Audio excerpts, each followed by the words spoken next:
Today's technology for healthy outcomes. I'm Jim Carroll. I'm the CEO at diaTribe, and I'd just like to take a moment to welcome you. For many people, the idea of pregnancy with diabetes is still shaped by these older narratives and sometimes even cultural ones. Many of us remember Steel Magnolias, where Shelby's story was told as sort of a cautionary tale. But what's important, and what today's conversation is going to reflect, is just how much things have changed. Technology, clinical understanding, support, they've all advanced dramatically, and the outlook today is very different. diaTribe is incredibly grateful to our sponsors for making our Musings educational series possible. We appreciate the support from our corporate partners, and we appreciate the work that they're doing to advance therapies for people with diabetes. Our platinum sponsors, Sanofi, they're doing important work in type 1 screening education and delaying the progression to stage 3. Our gold sponsor, Abbott, of course, leads in continuous glucose monitoring with continuous ketone monitoring on the horizon. Our silver sponsor, Lilly, is a leader in the GLP-1, GIP, and insulin development area. We want to thank Ionis for advancing treatments with high triglycerides, and Vertex for working towards a functional cure for type 1. It's pretty exciting. As someone who has not navigated pregnancy with diabetes, I am the least qualified person to be talking right now. So I'm going to turn it over to Julie Heverly, Vice President of the Time and Range Coalition and patient advocate here at diaTribe. Julie helped lead the global consensus on the use of diabetes technology in pregnancy, work that was deeply personal after her own experience navigating pregnancy with diabetes. So please welcome our moderator, Julie Heverly. Thanks, Jim. And thank you all for joining us today. 10 years. Starting in 2001, for 10 years after I got married, I contemplated the idea of pregnancy. The only reference point I had to diabetes and pregnancy, and the only reference point my family had, was Steel Magnolias, as Jim mentioned. And when I spoke to medical professionals at the beginning of my journey, I was surprised to be greeted and subjected to judgment and doubt and stigmatizing comments for almost 10 years. When I was diagnosed with type 1 diabetes in college, I wasn't sure if having a family was going to be part of my story. But as I got more and more comfortable with my lived experience with diabetes, I started to really hate the idea that my diabetes might be the only reason I couldn't become a mom. Being diagnosed with diabetes as an adult, I didn't have the benefit of things that children who are diagnosed get, like diabetes camp or pediatric endo groups, or even a network of peers that I could draw inspiration from. I had two things. I had Nicole Johnson, who was living with diabetes in Miss America, and I had a magazine called Diabetes Forecast that gave me monthly education and sometimes inspiration. And then something amazing happened. The diabetes online community developed, and all of a sudden, people who were living with diabetes were sharing their experience with each other and the world. And sometimes, just sometimes, that included pregnancy. And I started to follow people like Carrie Sparling, who was talking about her own journey. My family really became a reality when I actively sought information and resources that I needed to have a healthy pregnancy with my diabetes. I finally found a healthcare team, which took me several tries, but I finally found one that heard me and validated and stepped into the process to join me to achieve this goal. I sought a community of other people living with diabetes who were moms and who had navigated these waters before me. And I marveled at their beautiful children. And I also marveled at their strength and courage. When those forces combined, it helped me see a path that I didn't think was one that I had, but it helped me visualize my journey. Today, I come to you as an exhausted mother of a beautiful, smart, and healthy, oh dear Lord, teenage daughter. While preconception planning, pregnancy, labor and delivery, and parenthood have all had challenging moments exacerbated by my diabetes, being a mom has made me prioritize my diabetes management in a way that I could have never imagined. My goal now is to earn my 50 years with diabetes medal so that I can see my daughter's life unfold and experience it as her biggest cheerleader and fan. When I fight through daily highs and lows, I do it with our intertwined lives as my guiding star. Diabetes and pregnancy is still an incredibly under-researched area, though it's getting better. And much like during my pregnancy 14 years ago, there is still no FDA-approved insulin pump in the United States, but there are approved CGMs. And while we've seen for years diabetes technology improving the management and easing the burdens of people living with diabetes, guidance on its use during pregnancy has been a very gray area. Over the past 2 years, my team and I have had the utmost pleasure of working with some of the best experts from 6 different continents to gather their extensive knowledge into a document that can be shared with healthcare teams and people living with diabetes across the globe to ensure that there are better outcomes in pregnancy with the aid of diabetes technology. So while just like 14 years ago, there still needs to be considerably more research and there still needs to be better guidelines written, the brilliant and caring clinicians and experts that we had access to have come together and reached consensus on 14 recommendations to help people with diabetes have healthy, successful pregnancies. I want others who are considering this possibility to be hopeful, to see their path much clearer than I did. I want them to know that while pregnancy with diabetes is challenging, the tools, the research, and the knowledgeable healthcare providers exist, and they are getting better every day. Today, we have brought together a dream team of panelists. 2 of them are authors on the International Consensus on Pregnancy and Diabetes Tech, and they're here to share their expertise and knowledge with you. We also have 2 moms with lived experience navigating diabetes and pregnancy who are going to share and inspire you just like they've shared and inspired us. It is my honor to introduce today's panelists. First, we have Dr. Sarit Polsky. She's an associate professor of medicine and pediatrics at the University of Colorado and director of the Pregnancy and Women's Health Clinic at Barbara Davis Center for Diabetes. She's a leading researcher on diabetes technology in pregnancy and studies how tools like continuous glucose monitors and insulin pumps can improve outcomes for people with type 1 diabetes. Dr. Polsky also helps shape the National Diabetes Care Guidelines through her work with the American Diabetes Association. We are so excited to have you with us today, Dr. Polsky. Next, we have Dr. Celeste Durnwald. She is a professor of obstetrics and gynecology at the University of Pennsylvania and the director of perinatal diabetes programs at Penn Medicine. I missed her by a year in Philadelphia. A maternal fetal medicine specialist, she cares for people with pregestational and gestational diabetes and leads major studies on improving pregnancy outcomes, including the use of CGM. Thank you. An internationally recognized researcher and speaker, Dr. Durnwald helps shape how diabetes and pregnancy is treated and understood. Thank you for being here and for your work. Katie Larson has lived with type 1 diabetes for over 25 years, and she is a mom of 2 under 2. God bless you. Yes. Isn't being a mom or moonlighting as her own pancreas, Katie works as a certified diabetes care and education specialist in Colorado, where she also serves as the emergency preparedness coordinator for ADCES. As if that wasn't enough, she is also an accredited volunteer mountain search and rescuer, which I would love to talk more about, but I don't know if it fits in today's discussion.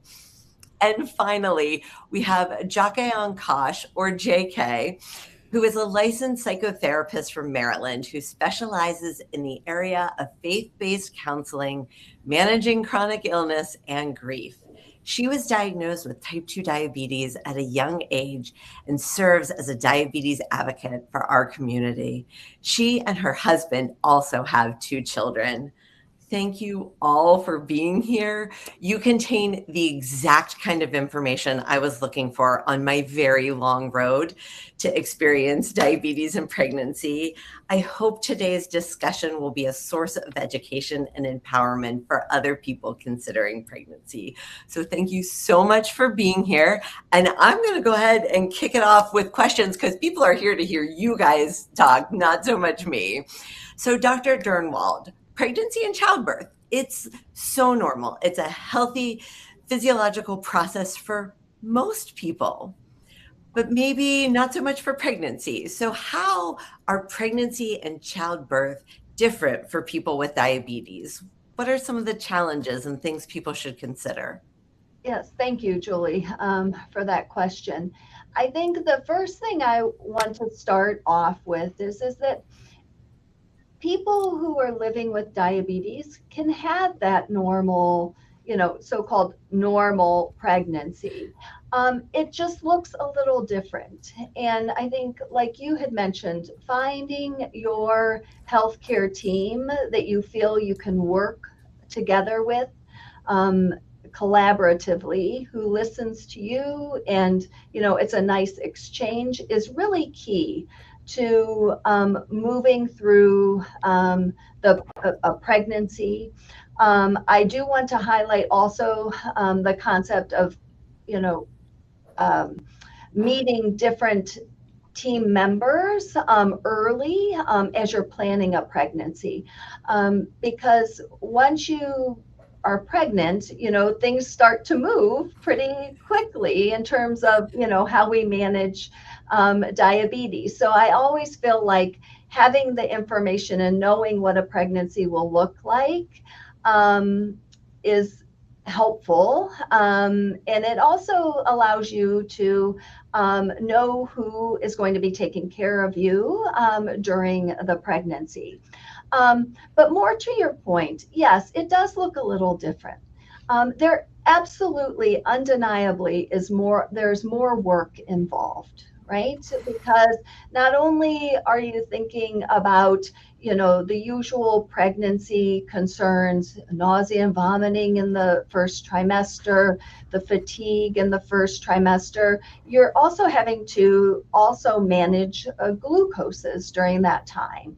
And so that part is something that day in and day out, and we have people who have experienced a pregnancy on the panel, so I won't belabor that, but certainly that is kind of the day-to-day look in terms of how much more goes into the pregnancy.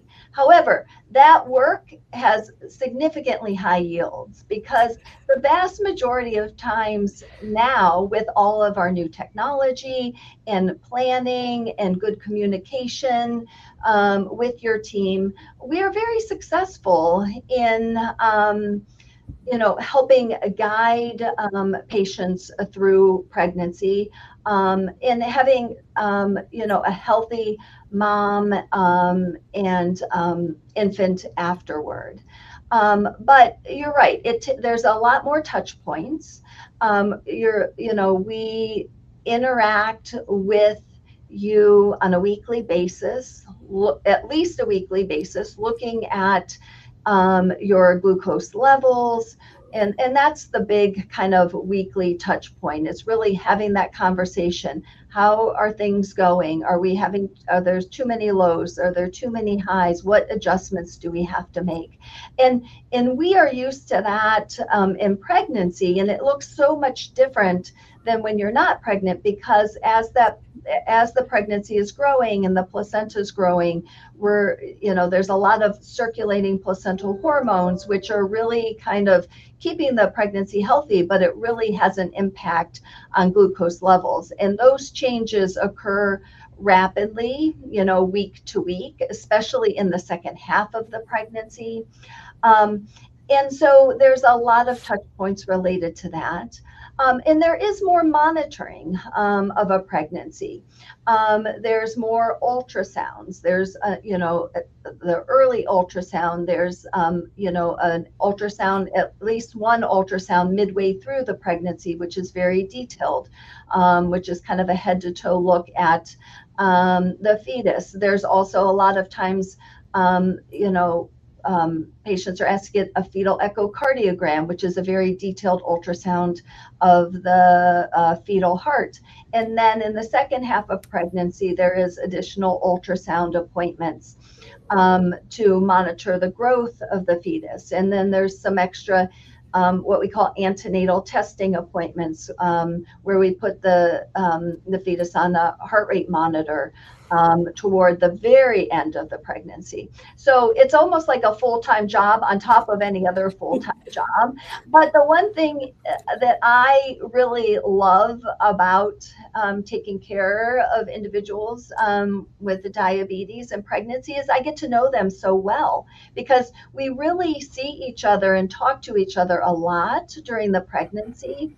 And, I just want to say that we are here to be on that journey with you and to support you. Our jobs are probably a little bit easier because we have more technology that we're able to see than probably 14 years ago when you had your pregnancy. But we still have a lot of work to do. That's by no measure, we're not stopping. We're going to keep surging forward in trying to continue to improve that care. And I'll stop there. Well, thank you. It was a full-time job, but one that was totally worth it, and I loved, and I appreciate all of that. Dr. Polsky, when we think of diabetes and pregnancy, we typically think about gestational diabetes, which all moms are screened for. But, there's type 1 and type 2 diabetes in pregnancy too. Can you share a little bit about the differences between the types of diabetes and how they might differ in pregnancy or how they're similar? Absolutely. And Julia, I also want to just say before I get into this answer, I want to thank diaTribe for actually organizing this event and making a commitment to highlighting women's health and diabetes, because it is something that is often overlooked, understudied, and ignored. And so it falls on all of us to highlight the importance of really managing these things and working together as a community to push the field forward. So there are different types of diabetes. Diabetes is a condition of hyperglycemia, which means high glucose levels. But there are different reasons why people develop diabetes, and there are different classifications of diabetes. Gestational diabetes is diabetes that is diagnosed during a pregnancy, and typically the screening occurs in the second trimester, although there is an increased movement to start screening earlier, especially in individuals who are at high risk for developing gestational diabetes. And so when it is diagnosed earlier, for example, in the first trimester, a lot of people call that early gestational diabetes. And it's important to highlight that people who are diagnosed with gestational diabetes often had no prior experience with diabetes before the pregnancy. So on top of dealing with all the stressors and challenges of having to take care of this developing baby inside of them, they're also learning a new diagnosis. And one other thing that's really important about gestational diabetes is that after experiencing a pregnancy like that, that person is at very high risk for developing type 2 diabetes after the delivery of that child. And that's something that we must not forget, because it really requires lifetime screening. Now, type 1 and type 2 diabetes are pre-existing. That means that somebody was already classified and diagnosed with those conditions prior to the pregnancy, and they are similar but different.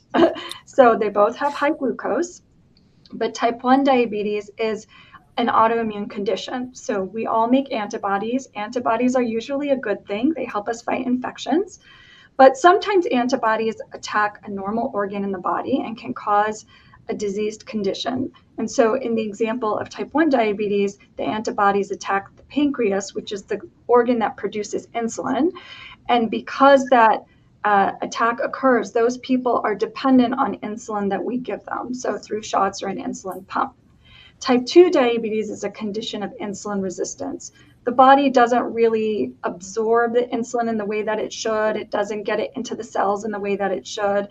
And so there's many different ways that we can manage type 2 diabetes when someone is not pregnant, and that may not include insulin. So they may be on oral medications, they may be on injections that are not insulin, they may be on insulin, they may be on a combination of those things, they may be on medical nutrition therapy. But typically during the pregnancy, the preferred modality for treating someone with type 2 diabetes is to start them on insulin for the pregnancy, even if they were not on it beforehand. And gestational diabetes can be managed with insulin, and that is preferred by many but not all organizations as a first-line therapy. But also some people will use medical nutrition therapy if it can manage the glucose levels appropriately, or sometimes they might start an oral medication, or sometimes they might start with something and then switch to something else, depending on how the glucose levels are reacting to the therapy. I think some of the similarities are in gestational diabetes type 1 and type 2. It is absolutely necessary and required to monitor the glucose levels.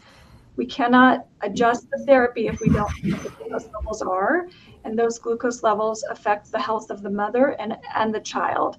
So in all of those conditions, we need to be monitoring glucose and working with an experienced multidisciplinary healthcare team. So this includes certified diabetes educators and specialists, a diabetes provider, a high-risk obstetrician, maternal fetal medicine specialist, eye specialists, and sometimes we need to bring in a neonatologist or a kidney specialist, sort of depending on the situation, registered dietitian.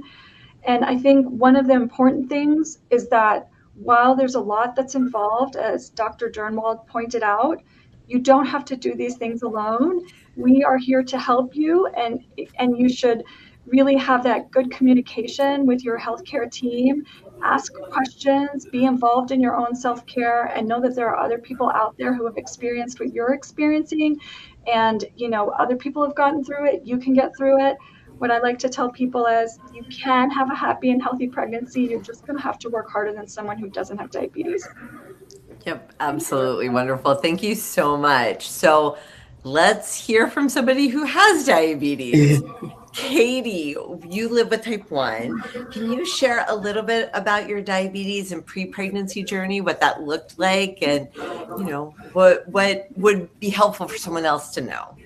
Yes, absolutely. And it's so wonderful hearing everyone on here and everyone who's joining. But yeah, before I even decided, to start trying to conceive, I started thinking about, like Dr. Polsky saying, what does my healthcare team look like? What does that support look like?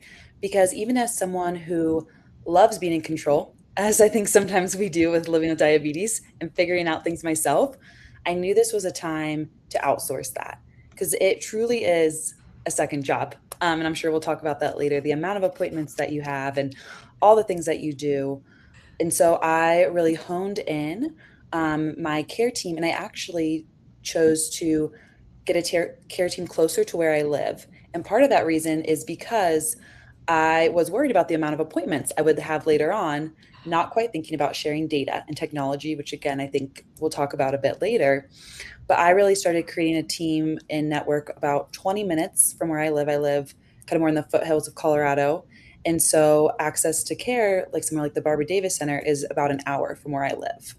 And I knew I had heard stories of friends being like, okay, you're going to have 1 to 2 appointments a week and all this stuff. And I was like, okay, well, I can't drive an hour one way, not with traffic, to an appointment every week. And so I really started looking for that care team kind of close to home. And I was very vocal of, I plan, or I hope to get pregnant in the next year or 2. Do you support this? How do you support your patients living with diabetes this way? How many pregnant patients have you supported while you've worked in endocrine, et cetera?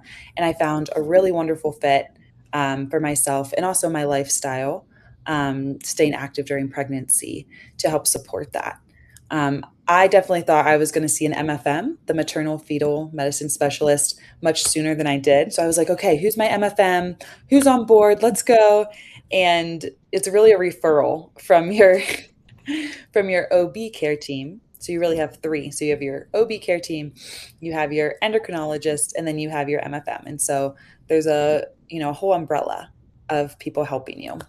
And I think, Julie, like, it was really inspiring hearing you 14 years ago. Like, they're really, even now, I feel like there's not a ton out, and I'm really fortunate about what would it be now?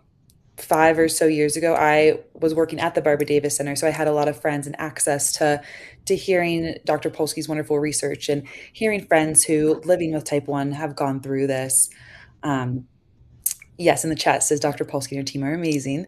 And so I think also being able to be vocal about it, but even outside of those friendships and even professional work, you mentioned like Steel Magnolia, like immediately people are like, oh, aren't you going to have a big baby?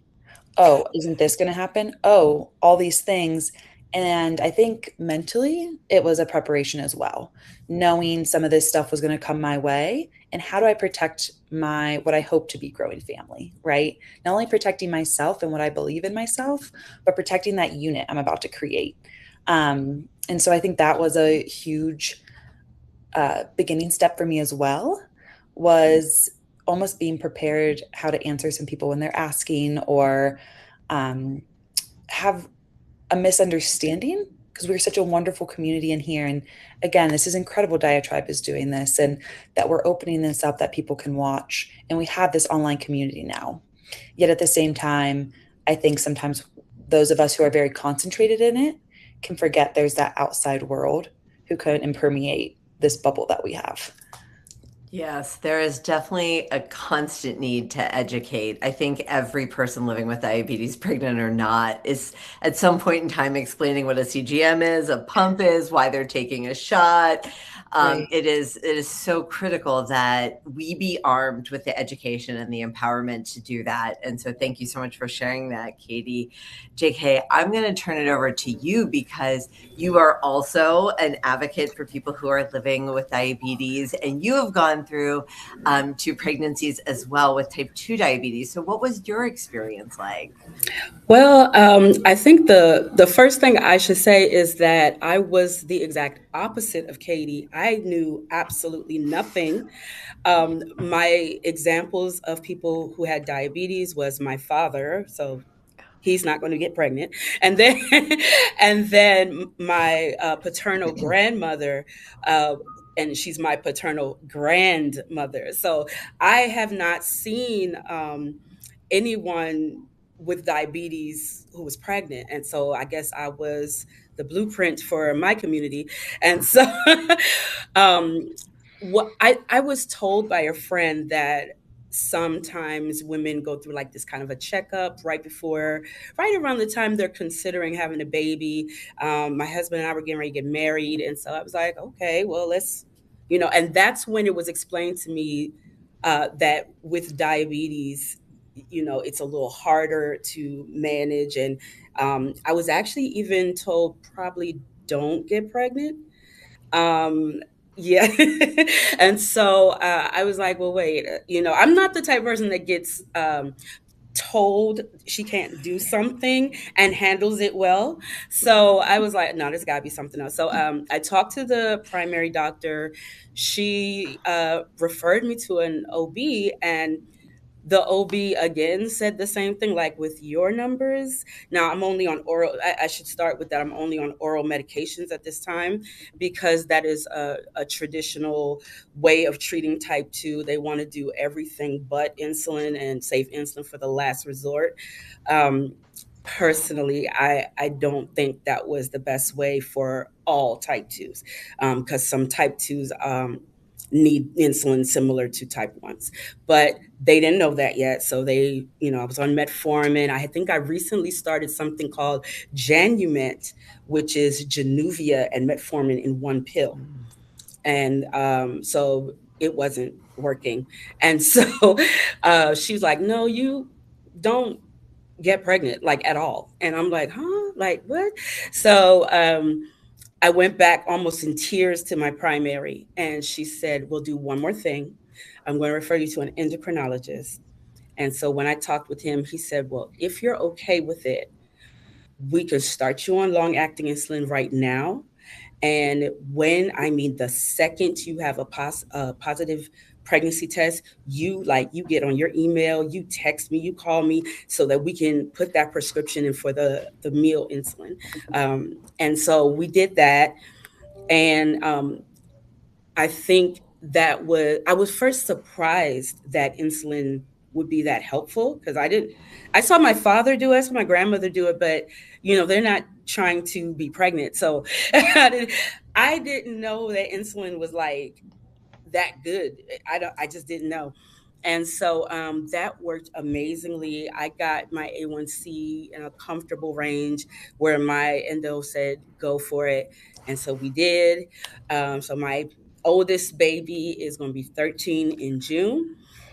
And that was great. But I don't think it's talked about enough that the range. So like there's a range that they would like you in for diabetes, but then there's a range that they would like you in for diabetes and pregnancy. And that range is it's already hard. This range was like really, really hard, let's say. And, so the insulin definitely helped with that. And, there was slight complications, but overall healthy baby. And then many years later, we get a surprise, and I am so stressed out at this time. I'm graduating grad school. Both my parents passed. My dog passed. A childhood friend passed. And my A1C was, let's say, double digits, okay? I was completely stressed. And then I found out I was pregnant again. And I had to make magic happen to get this at least into the single digits. And so I did that. But insulin and all of that definitely helped. So I would just urge many doctors to, let's not threaten the type 2 community with insulin. It's not that bad. It's actually very helpful. So that was I agree. Insulin is life-saving, and I'm super grateful for it. And I'm glad that your children are healthy. Yes. I can imagine that a lot of people find themselves, I'm sure there's a full camp of people like me who were trying and thinking about it for a long time and planning, and then others who, have babies that aren't as planned. Dr. Durnwald, for people out there who are thinking about this, who are planning, what guidance would you give them about, where they should be? JK, you mentioned the green light. I also got the green light. Green light. Yeah, I was so excited. It's so written in my health journal. Got the green light today. So what would be those levels? What kind of management are we talking about for people who want to plan and, move forward with a healthy pregnancy? Sure. I think that's an important point to bring up, because when we think about the targets that we use outside of pregnancy, they're a little bit looser than the pregnancy targets. And JK, as you mentioned, again, I think this is one of those things that it can be a shock at first, if you think you're doing really, you're meeting the non-pregnancy targets potentially, and then we kind of meet with you during pregnancy and we change up the targets, but it is tighter. And the reason for that is because we know that in pregnancy, glucose levels have to be in a tighter range in order to decrease risks to the developing fetus, as well as pregnancy risks for the mom in terms of risks of preeclampsia is the most common one. And so when we talk about pregnancy targets, if someone's coming to me and ask, and we're, trying to get the quote unquote green light, we talk about pregnancy targets. We still do use hemoglobin A1C as kind of an initial indicator of risk for at least, especially in the first trimester of pregnancy. And so ideally, we would like people to try to achieve a hemoglobin A1C of less than 6.5 or lower. The whole caveat to this is that really working with your healthcare team, because there is some individualized guidance. For instance, when we present these guidelines, we also want to be very cognizant of the fact that as people are trying to drive the hemoglobin A1C down, the goal is for you not to have more hypoglycemia, because that is a safety issue, both outside of pregnancy and in pregnancy. And so that, that's why kind of having a conversation about like where your hemoglobin A1C is and where we want that to be. Now, that is, as you all know, that's a blood test that we do, every, 3 months, and it gives us kind of an overall look.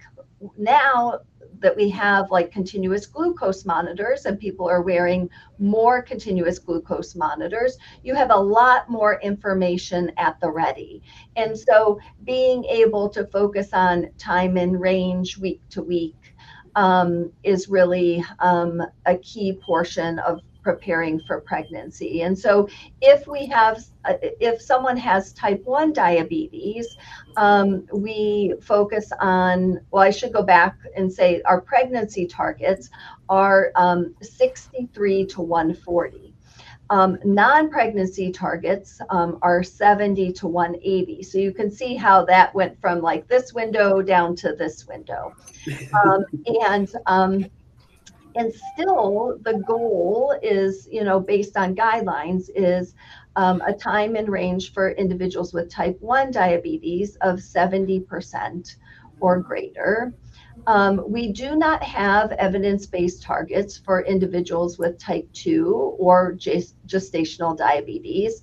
And as Julie alluded to, there is an international consensus with expert opinion until we get more information for these specific populations. But right now, based on the guidance for type 2 individuals, it's a time in range of 80% or greater.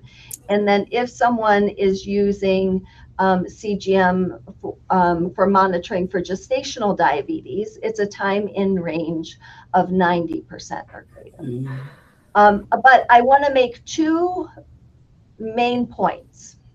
One is, JK, like you experienced, like a lot of things happen in life, and you found out you were pregnant with your second. When we start working together as a team, like you might start at that A1C and we know that's what's on the paper, but I like to say, what, that's what's on the paper based on what we know. It's where you're coming in, but that doesn't tell your story. So the goal is that when we start pregnancy care, if someone did not have the opportunity to meet with someone, we can do a lot very quickly, like you're mentioning, and we can really take it week by week and really kind of improve glucose levels fairly rapidly with, good collaboration with your healthcare team. So that I think is an important point. Because yes, everybody, wants the green light, but life happens. And so certainly, I want to stress the point that we are here no matter where you're starting from, and we will work with you to achieve the best glucoses and the best glucose goals that we can get right from the get-go, even if we're not starting at a green light. The second point is then when the second point is that even though we have these targets, we know how challenging it is to achieve those targets. And we know from data from like randomized control trials of individuals with type 1 diabetes using automated insulin systems that it is not uncommon to not be able to achieve those 70% or greater, especially in the first trimester. So please, we will do our best together as a collaborative team, but we want everybody to give themselves grace, because it can be very rough in that first trimester with nausea, vomiting, hypos, hypers, and so I try to not focus on that being a discouraging part. It's just kind of what we have to work with and how we can try to get any improvement. And that brings up my third point, which no matter where you are, if you start wearing a CGM or if you've been wearing a CGM and you move to those pregnancy targets when you're pregnant, if you're not at those ranges, the goal is every 5% increase in time in range makes a big difference.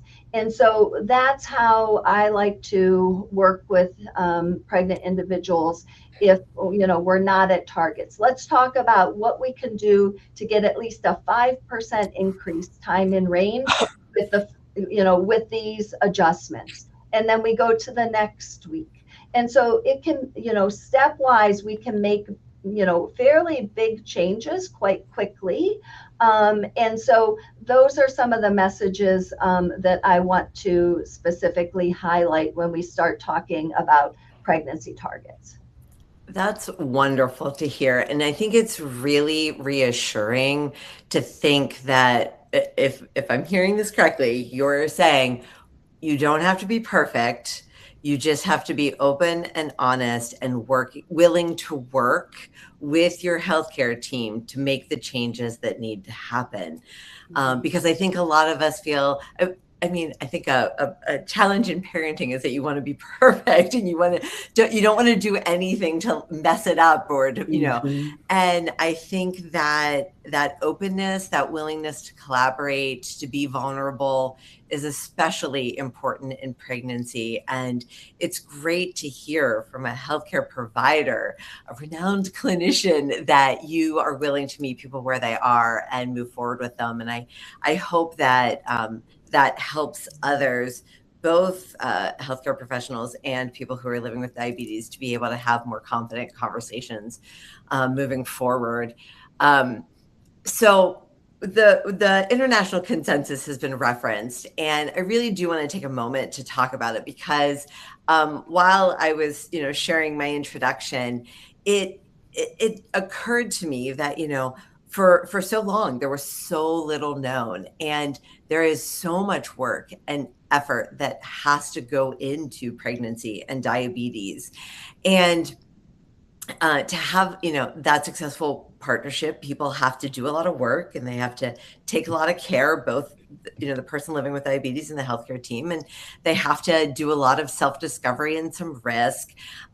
We really acknowledge the fact that for a very long time, people with diabetes who were pregnant and their care teams had to learn a lot on their own. They really had to do, all of the small tests, all of the little, tweaks and adjustments in the systems to make it work, because there wasn't that guidance, there wasn't that research, there wasn't a direct path. And so that's one of the main reasons that diaTribe wanted to, do this consensus effort. We were incredibly fortunate to have the support and endorsement of 25 global organizations. We convened this historic consensus effort, and it was published in February. So that was last month. It was published officially in the Lancet Diabetes and Endocrinology in February.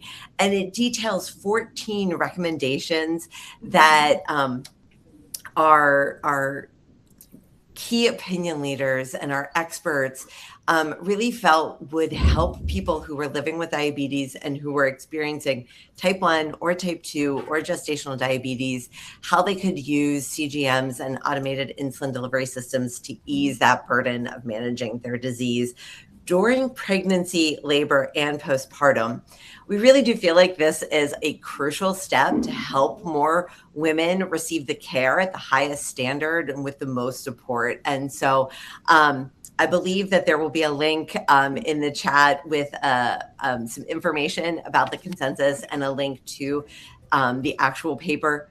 If you want to nerd out and read it, it's a really great document, and we're incredibly proud of it, and we're so grateful to the experts who joined us in engaging around this work and this important effort. And we hope that more people, both healthcare professionals and people who are living with diabetes, utilize this information. Part of the challenge that we used to have is that there wasn't access to the best information until there were trials that determined it. But now we have access to expert opinion, people who have been in the trenches, who have been in the clinics, who have seen the patients, and who can help us. And so that's one of the reasons that we set forth on this journey, and also to promote more research, because there definitely needs to be more research, and we definitely want to make sure that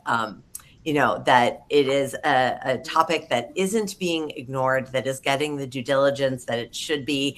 And so we, really want to help make sure that those expert recommendations are shared globally. And so thank you all for being part of that. I want to take a second here to ask Dr. Polsky, when people are thinking about that first trimester, where we mentioned, there's a lot of disruption and there's a lot of challenges, like nausea, and how does that differ from the second trimester and then the third? And there were some tests that were mentioned before. What should somebody who is considering or who is pregnant be expecting in the 3 different trimesters?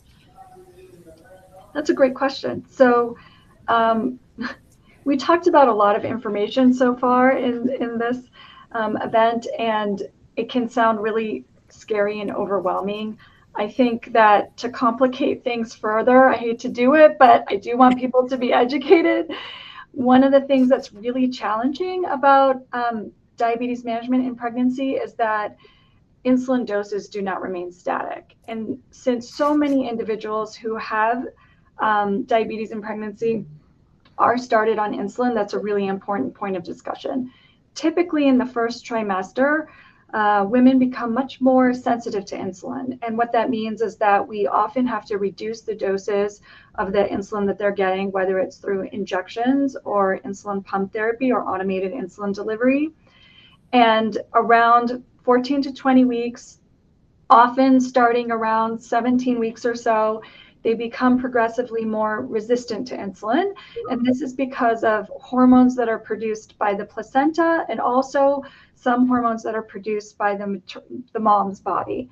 These hormones are there for a good reason. They're there to ensure that there's a continuous supply of glucose, which is a form of energy that goes from the mom to the baby so that that baby can grow and develop normally. However, when we're talking about diabetes management, that can wreak a little bit of havoc on things. And so then when that insulin resistant stage starts, we notice that people are needing more and more insulin. So to give an example, some people may require 20 to 30% less insulin in the first trimester compared to their pre-pregnancy doses if they were on it before pregnancy.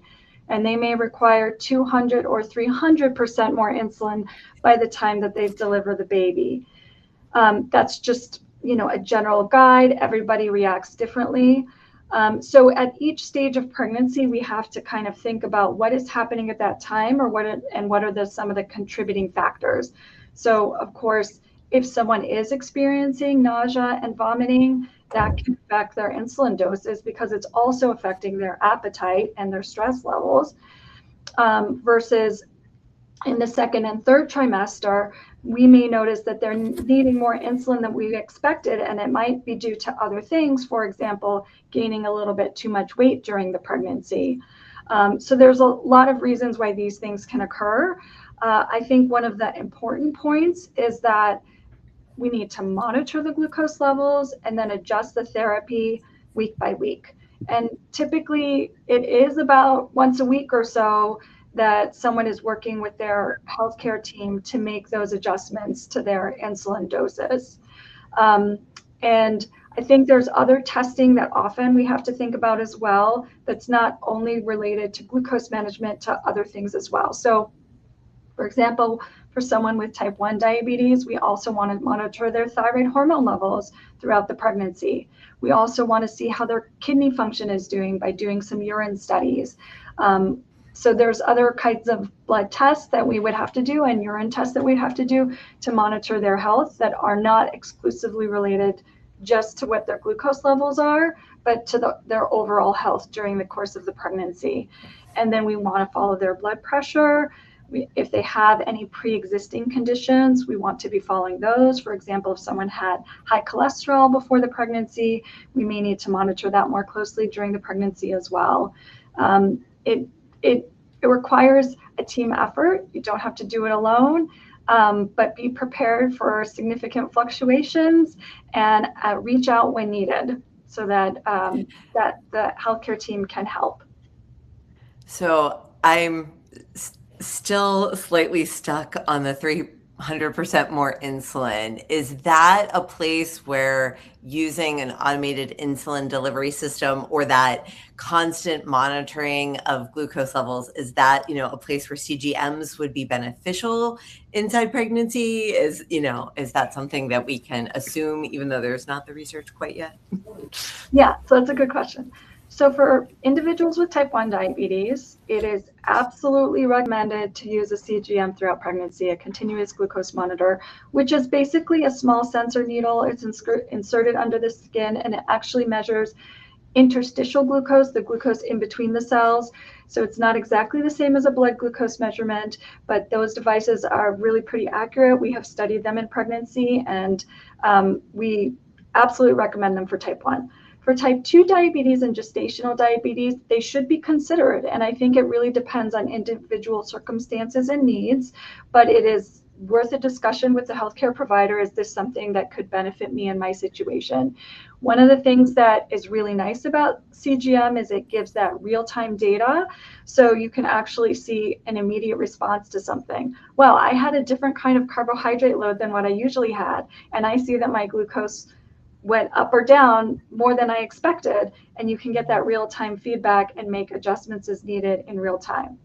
The use of a CGM in type 1 diabetes has very, very strong evidence, and it has been shown that by using the CGM most of the time, it increases the amount of time that the mom spends in that optimal time in range that Dr. Durnwald mentioned, the 63 to 140. And by doing that, it reduces the risks for the baby's health. So it reduces the risk that the baby's too large, that the baby needs to go to the neonatal intensive care unit, and that the baby has life-threatening hypoglycemia after birth. For gestational diabetes and type 2 diabetes, thankfully, there are some studies that are underway, some studies that are showing some evidence that it may actually improve some of these outcomes, but we don't have enough of that data to say definitively that this is a strong recommendation for those groups. Although, based on the expert opinion for that international consensus statement, we do think that it should be considered and that it can be beneficial in many cases for those other types of diabetes. And yes, it helps to manage those fluctuations in the therapy modalities that we're using and the doses that we're using of whatever it is that we're doing throughout the pregnancy. Katie, did you find that during your pregnancy? I'm assuming that you utilized all the technology that was available to you. I did, yes. Yes, so I did use a hybrid closed loop system and CGM, and I actually started it preemptively knowing I was going to try to get pregnant. And I actually started trying, I put my settings from that 63 to 140. I did 65, but 65 to 140 months before I got pregnant, just to kind of train my brain and train myself to start living in those numbers. And so I think that really helped me when I did become pregnant, get into those guidelines. The system was very used to, that's what my body wanted. When I exercised, I was used to how I was going to start feeling. I was not used to feeling sick all day though. And all of those things that come along with the first trimester, that was definitely was not anticipating how that impacted my management.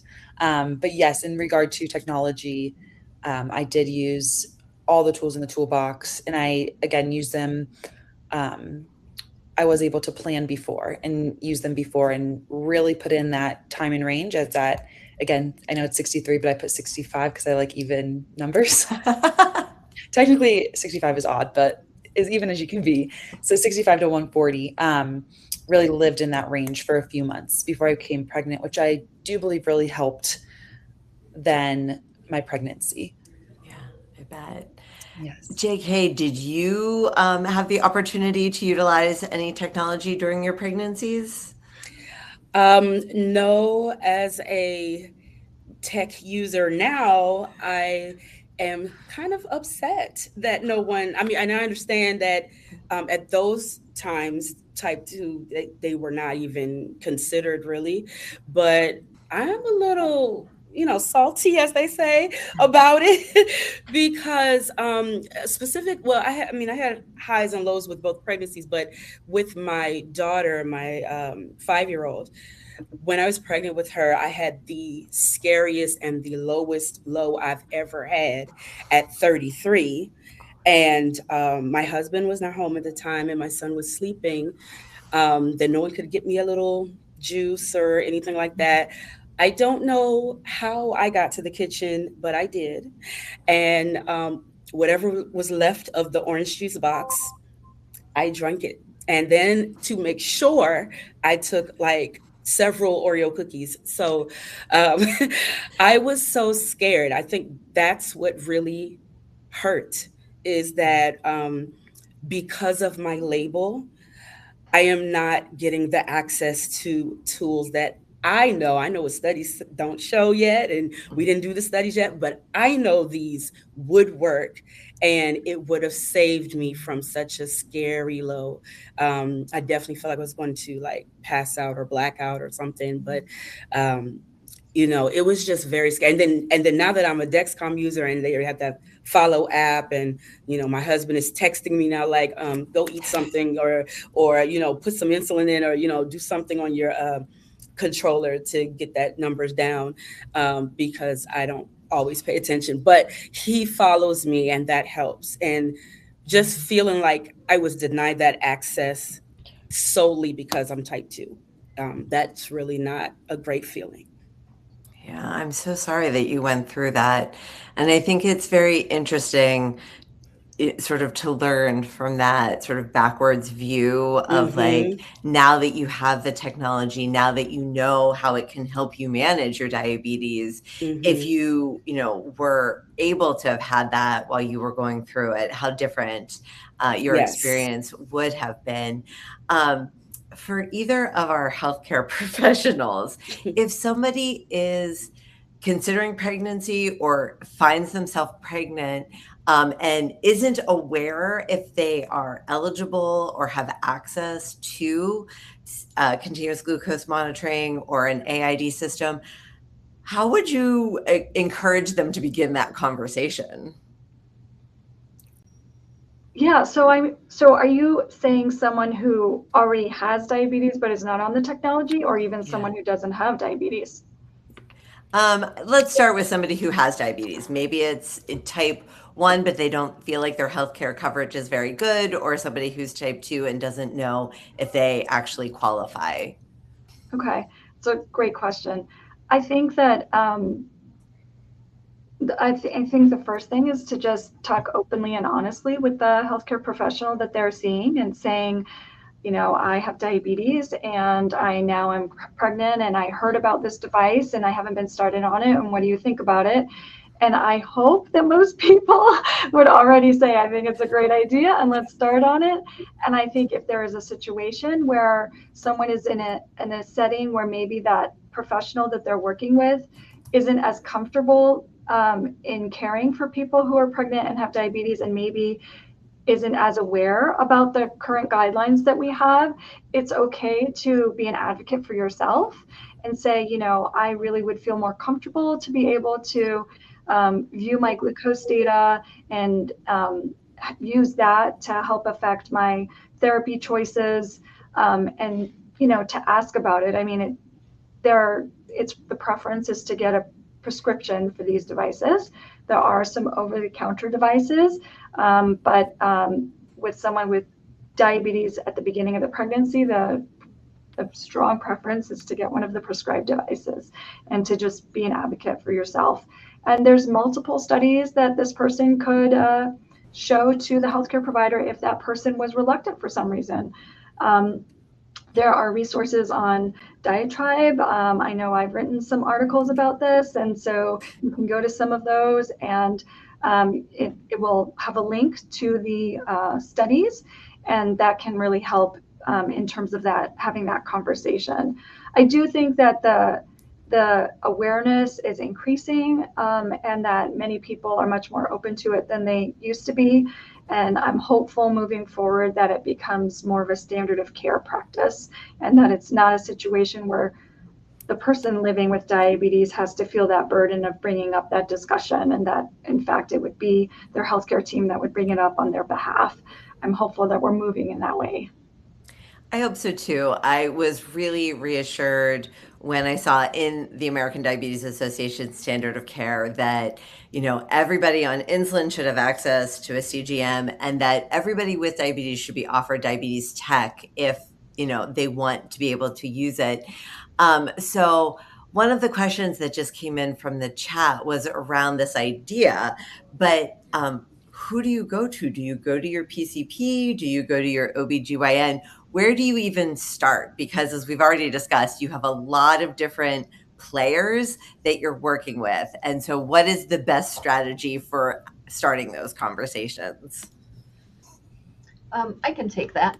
I think, during pregnancy, your care team likely will be, some combination of general OBGYN, maternal fetal medicine specialist, or endocrinologist, and probably some combination or all three. And so I feel like, it probably would not be as particularly helpful to ask your primary care doctor because they're not you're not under their care during that period of time. And I do think, certainly a maternal fetal medicine specialist and an endocrinologist, I feel like the vast majority of physicians and providers in those disciplines, you could have a conversation about that and have a good discussion about the potential to start diabetes technology for glucose levels. I think the one other thing that I would like to mention is that, and this is again kind of focusing on advocacy for all individuals across the United States, is that different insurance plans don't always cover continuous glucose monitors for various types of diabetes. And this is an important part for us as healthcare providers to advocate for better coverage. And also all of you who are living with diabetes, just keep pushing on the advocacy route, because I really don't feel, and I know Dr. Polsky feels the same way, I know everybody feels the same way. It should not, matter what state you're living in and what type of insurance you have, whether you have access and appropriate coverage for these devices, because still these devices are costly. And when we think about using them, ongoing, those costs can add up. So I think we really have to continue to push this agenda forward in the advocacy work, so that everybody, if they choose, after discussions with their providers, that they have the same equal access to diabetes technology. Well said. Well said. A bit of a controversial question came in. Dr. Polsky, I'm going to let you take this one, but I'm going to sort of caveat it a little bit differently. So the question is, if 50% of the population is women, why aren't the pumps that are being designed being looked at with algorithms that would help maybe with menstruation or with pregnancy? Is that something, are you aware of any work that's being done in that area, or do you have any insights on that?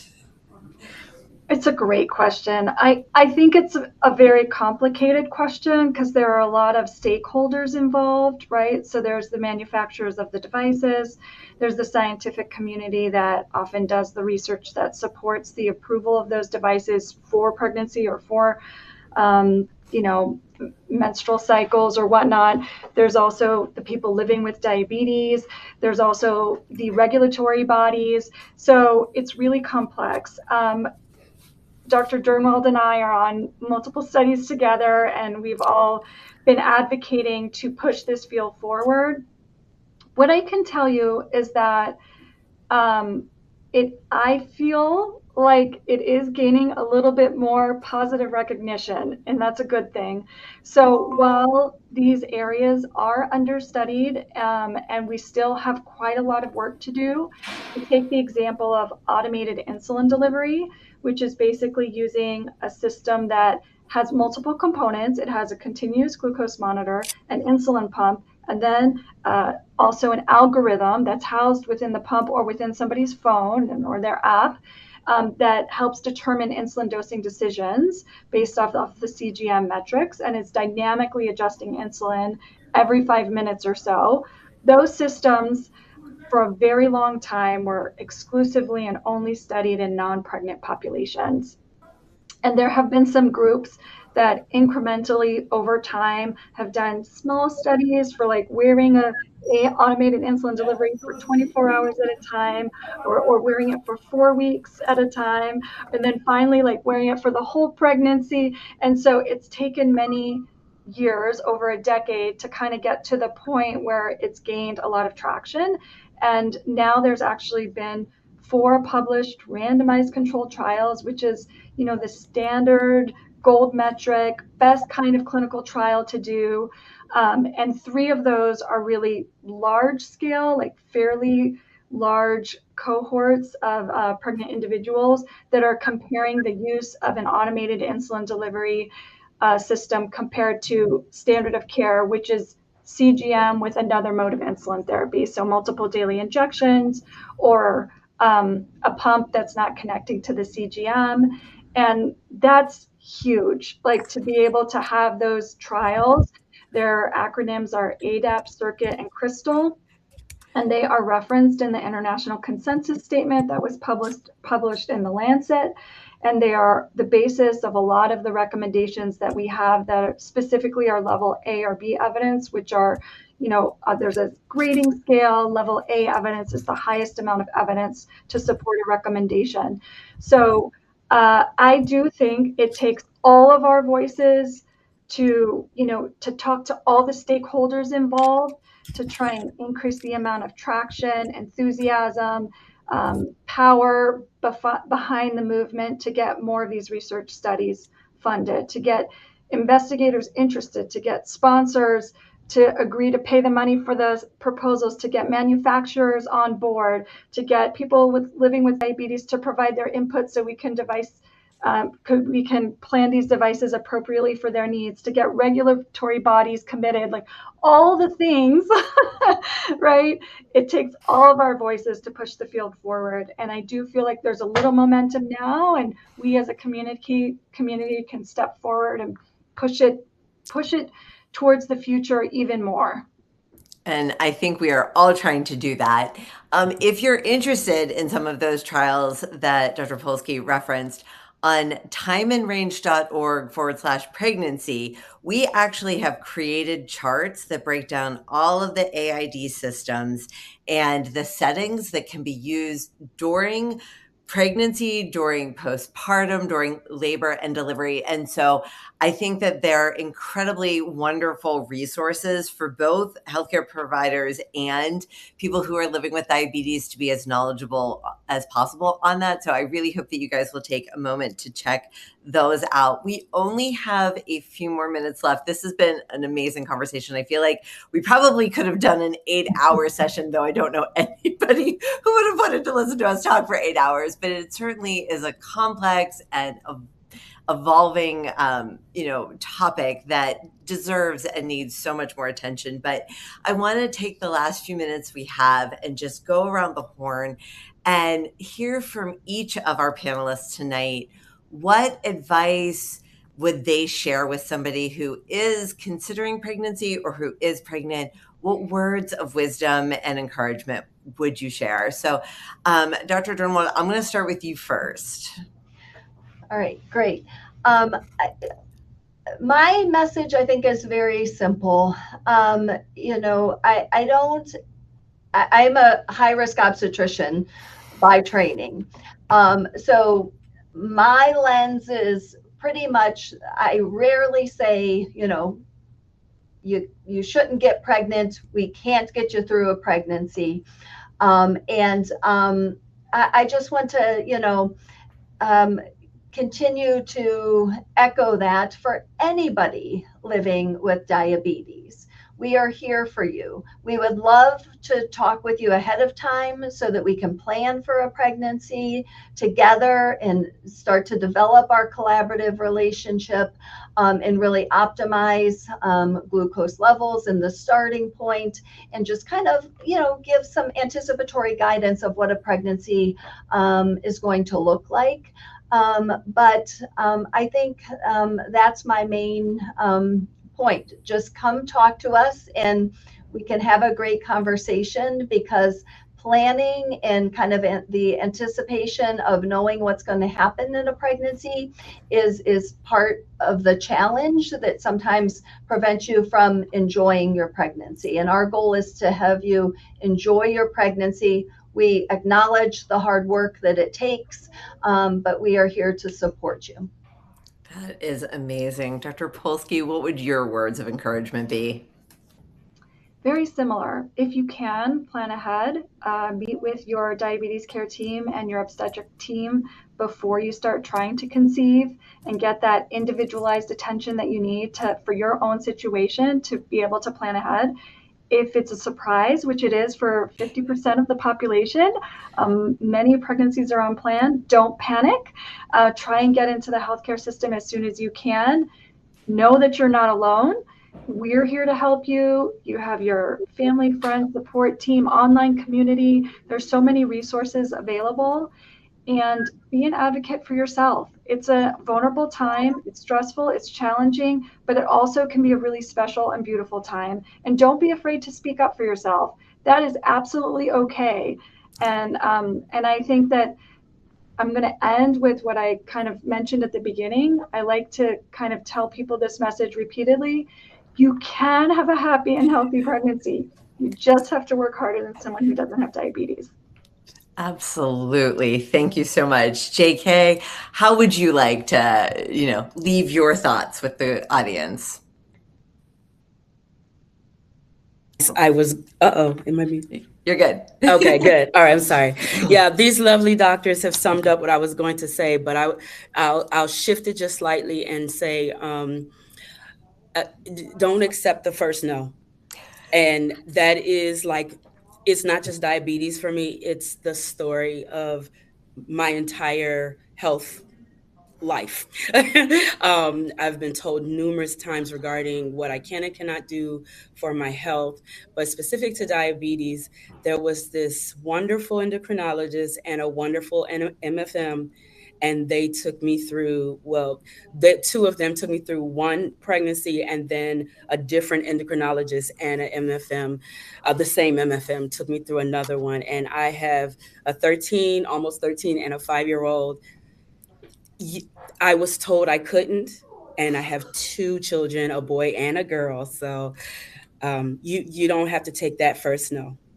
Definitely don't take that first no. Mhm. I'm so glad to hear you say that. And Katie, what are your parting thoughts? Yeah, mine are, I truly think if you want this, you're meant to do it. And I have a 21-month-old girl and a 5-week-old boy. And so, yes, so sweet. And so I think about my second pregnancy living with type 1, and I put so much less emphasis on it. And I just tried to think about that well-roundedness, my mental health, knowing that I am physically active, what I eat, thinking about that community support that we so often don't think has this impact on our health, to take that stress away, those cortisol levels, if we want to get scientific, right? But take some of that away. And my pregnancies, my time in range, all of that were wonderful and very similar in both. Yet the second one, I released so much pressure on myself to be perfect. And I let myself simply live and enjoy this pregnancy and know that my body was creating a life and that I deserve to celebrate myself through that and lean on everyone else who is supporting me and allow the health professionals to make their recommendations, to let them take control of that, because it is, again, a full-time job. And so really get that. And it's so hard, right? We think about insurance, location, et cetera, but lean in that technology if you're able to, the health team, sending over that data and allowing yourself to think of that well-rounded picture of health and lean into that. Versus my first, I focused so much on, I live with type 1 diabetes, and that was my marker at every appointment, versus I am pregnant and I am creating a life and I am going to enjoy this to the fullest. And so I think that my parting words are, you are meant to do this if you want to, and to enjoy it, because then there's also this piece of life after it. Which is so amazing. So I think that was a wonderful way for us to end. I don't think there's any way I could have summed up it any better. So thank you all so much for being here today. It was a wonderful discussion. I hope I can continue to have these kind of conversations with you all. You have such great information and such strong advocacy voices to help empower other people. Thank you so much. And thank you to all of my colleagues at diaTribe for helping make this happen. It's an incredibly important conversation and we need to keep it going. So thank you all so much and have a great evening. Thank you. Thank you, diaTribe. Thank you.